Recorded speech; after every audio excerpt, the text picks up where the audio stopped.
Last month, I ate like a king on a $49 a day cruise while the couple next to me paid $200 for specialty dining. The difference? I knew where to look, what to ask for, and which rules were actually just suggestions. Here's something nobody tells you. Cruise buffet chefs are bored. They spend their days watching passengers pile generic scrambled eggs onto plates while their culinary degrees collect dust. But there's a hack that unlocks their full potential. Walk up to any live cooking station, not the pre-made food lines, the actual cooking stations, and ask this specific question. What's the best thing you can make that isn't on display? I've gotten fresh lobster omelets on Carnival, authentic ramen on Royal Caribbean, and a custom tiramisu on MSC that wasn't even on the dessert menu. The key is timing. Hit them during slow periods, after the initial breakfast rush or before the dinner closing. These chefs have access to the same premium ingredients as the specialty restaurants. They just need permission to use them. One morning in the Caribbean, I watched a passenger get a standard buffet breakfast while I received Eggs Benedict with real hollandaise and imported Canadian bacon. Same station, 5 minutes apart. The difference? I asked. Pro tip: learn the chef's name on day one. Use it. These crew members work 10 to 12-hour days, 7 days a week. Being remembered as the passenger who actually cares pays dividends for your entire cruise. Hack number 2, the specialty restaurant backdoor. $0, full experience. Specialty restaurants are the cruise industry's biggest profit center. They'll sell you a $45 steakhouse package without mentioning that the exact same cuts of meat are sitting in the buffet kitchen waiting for the right request. Here's the move. Visit the specialty restaurant during lunch hours, not dinner. Most cruise lines offer significantly reduced or completely free lunch service at their premium venues to fill seats. Norwegian's Moderno Churrascaria? Free at lunch. Royal Caribbean's Izumi? Lunch sushi at buffet prices. But here's the real hack. Even if there's a nominal fee, request the chef's table experience at the buffet. Many ships now offer made-to-order tasting menus at the main buffet's quiet corners using specialty restaurant ingredients included in your cruise fare. The cruise line gets to use their premium inventory, you get the experience, and neither of you mentions that this technically counts as specialty dining. On a recent Princess cruise, I discovered their Alfredo's pizza restaurant was completely free for lunch, serving wood-fired pies with imported Italian flour. The dinner crowd paid $15 per person for the exact same menu. Location, timing, knowledge. That's the $45 difference. Hack number 3, the galley tour gambit. Access equals advantage. Every cruise ship offers free galley tours. Maybe 5% of passengers take them. That's a massive mistake, and not just for the behind-the-scenes content. These tours are led by the ship's executive chef or food and beverage manager, the people who actually control where the good stuff goes. They're walking you through their kingdom, showing off their operations, and most importantly, deciding who gets remembered. During the tour, ask intelligent questions, not "how many eggs do you use?" Everyone asks that. Ask about sourcing. Where do you get your seafood mid-Atlantic when you're 5 days from port? Ask about preparation. How do you maintain quality at volume for 4,000 passengers? Then, and this is crucial, mention specific dishes you've enjoyed. Name the chef if you learned it in hack number 1. What you're doing is establishing yourself as a food-aware passenger in the minds of people who control inventory.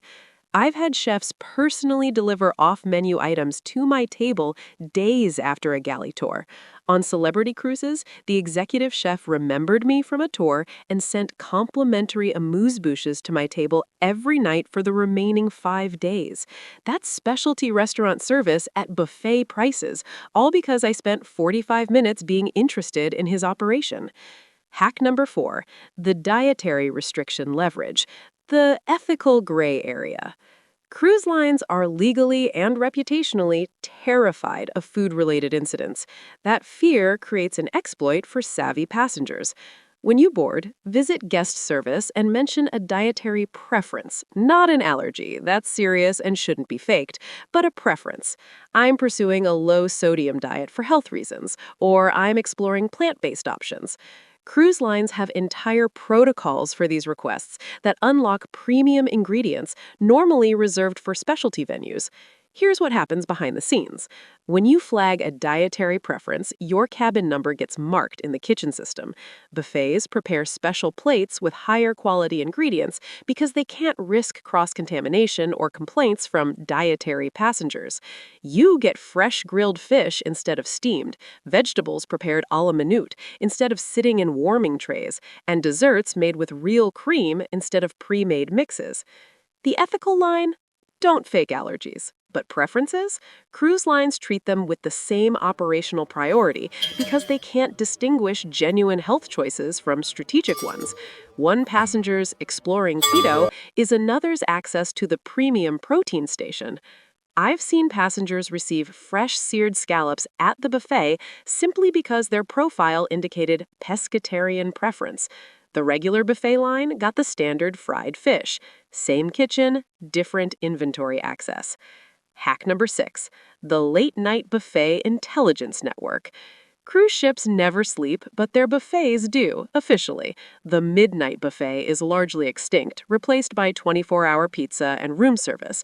But that creates an information asymmetry that benefits the informed. Here's the secret. While the main buffet closes, the kitchen doesn't stop producing food. Crew members need to eat, and they eat well.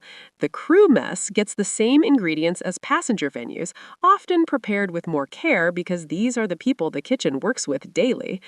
The hack isn't accessing the crew mess, that's restricted, but understanding the food flow. Late-night room service uses the same kitchen as the buffet, and room service is included on most cruise lines. But room service menus are limited by design. The workaround?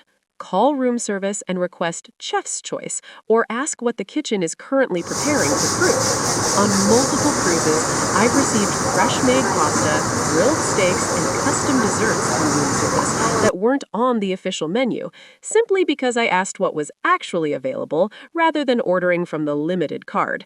The kitchen was already making these items, I just gave them a destination. Even better, some ships maintain secret late-night buffet at specific venues.